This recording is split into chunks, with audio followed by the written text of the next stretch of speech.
The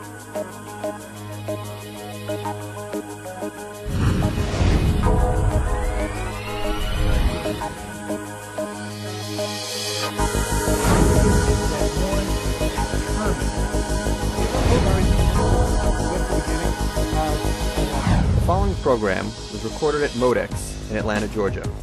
I'm pleased to welcome Supply Chain Brain Editor-in-Chief, Russell Goodman.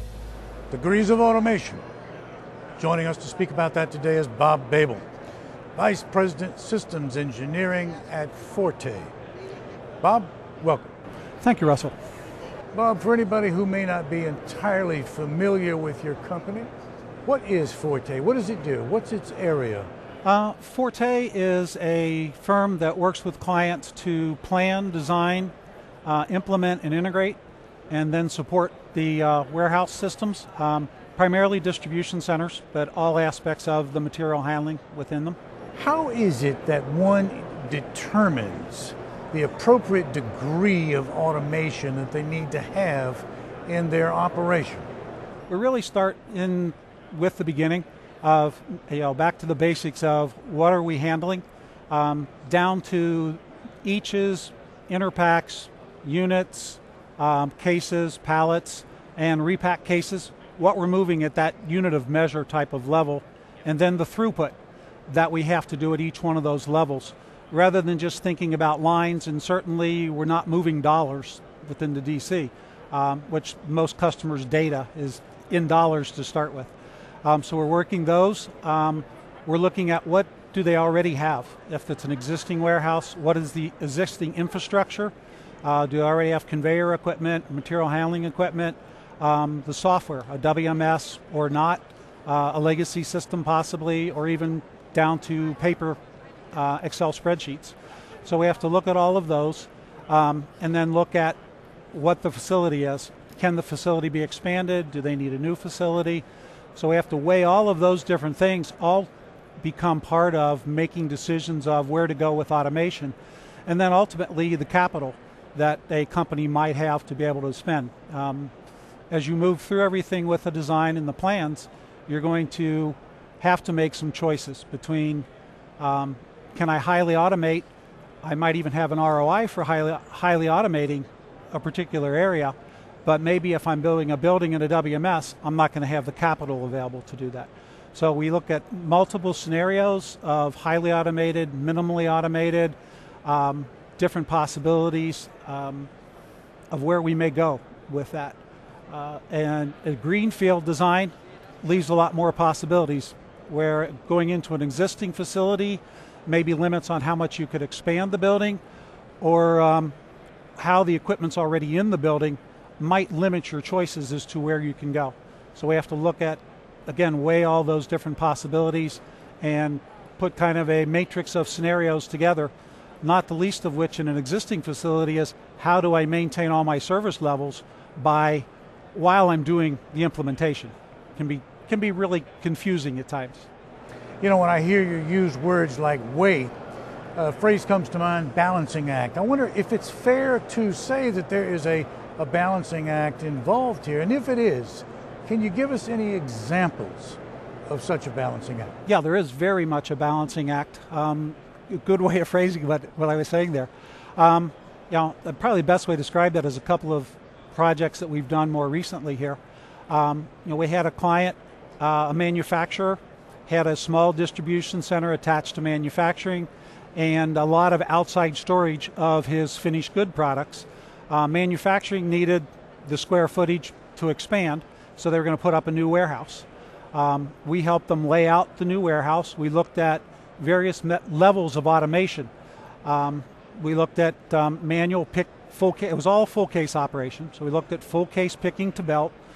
We looked at some possible storage and retrieval, ASRS types of methods to pull full case, and we worked out the building. Well, ultimately they needed 250,000 square feet to get everything back together.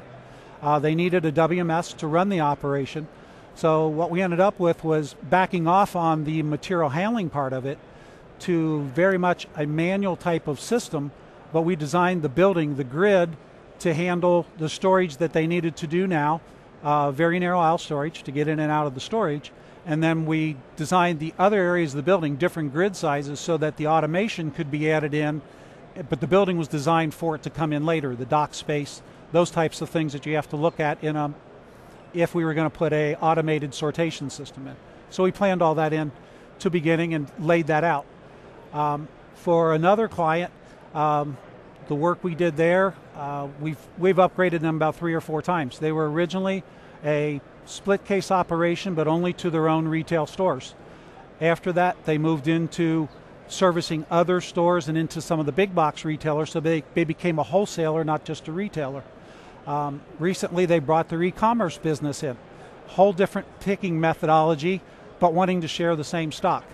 They also entered a number of different markets. So now we had a SKU proliferation going on top of this that we had to plan. So now we're going into another couple 100,000 square foot of facility. They just upgraded their WMS.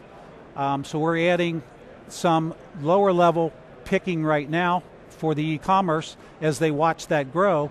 That is, again, designed with plans out for 5 or 10 years now, how we will do the automation if it grows the way they hope it grows.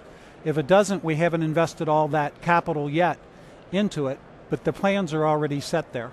And that's one of the things we see often with clients that we go into that have existing facilities that were done very well, but they only looked at maybe 3 to 5 years out, set their design criteria for that, and they designed the sortation system or the pick methodologies that they could, or the sortation equipment, to get that kind of volume. But what are you going to do in 5 years when maybe you grew even faster than you wanted, or you're going to continue to grow? Everybody's going to be in business before more than that 5 years. So how we balance that and thought about that in doing our planning, we actually lay out much further than the design as we work through all these. Another client we're working on right now is almost entirely each pick in existing facility, landlocked facility. They can only add about 20,000 square foot to their building.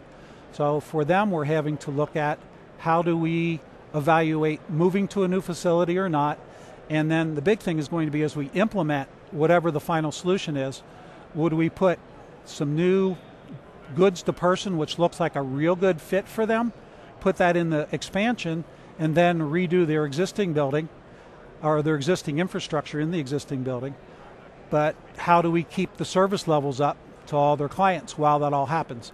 So very much the balancing act, as you mentioned, that we're trying to play all of these things together with the client, very much interactive as we go through this process with them. Here's the scenario. One is going to make a recommendation for automation. Here's the question. What are the factors that you need to consider before you make that recommendation? Yeah, again, it's all the different things we just talked about with the balancing. The main thing I see is that you have looked more than just the 1 or 2 years out or the 3-year, 5-year design, but look further and have looked at the business and think about how you're going to ship, what you're going to ship, what your outlets are, full case, split case, the different vendors, different go-to-market, and be able to be flexible and scalable for that. And plan it on out, even though you're not going to implement it all now, plan it for those years out with the flexibility to make changes every year as you move forward with them. Thoughtful analysis, Bob. I want to thank you very much for meeting with us today. You're welcome, Russell. That's Bob Babel, Forte, speaking with us today about degrees of automation. Thanks for watching.